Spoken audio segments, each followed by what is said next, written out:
ഗുരുപവനപുരേ വിരാജമാനം ഹരിമഖിലാർത്തിഹരം വിഭും ഭജേഹം.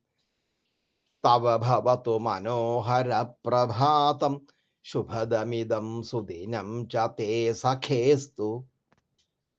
ഇതാണ് ഇന്നത്തെ ശ്ലോകം. ഇനി അർത്ഥവും കൂടി ഒന്ന് പറയാം.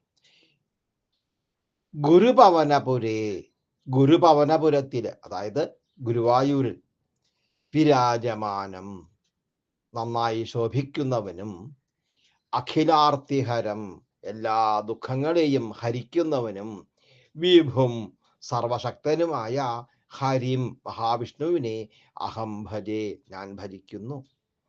ഹേ സഖേ, അല്ലയോ സുഹൃത്തെ, തവ, അങ്ങയ്ക്ക്, മനോഹര പ്രഭാതം ഭവതു, മനോഹരമായ പ്രഭാതം ഭവിക്കട്ടെ.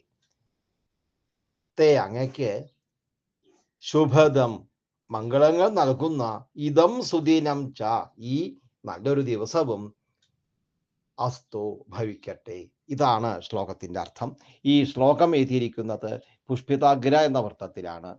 ഇന്ന് വ്യാഴാഴ്ച ആയതുകൊണ്ടാണ് ഗുരുവായൂരപ്പനെ തന്നെ വന്ദിച്ച് എല്ലാവർക്കും സുപ്രഭാതവും സുദിനവും ആശംസിച്ചത്.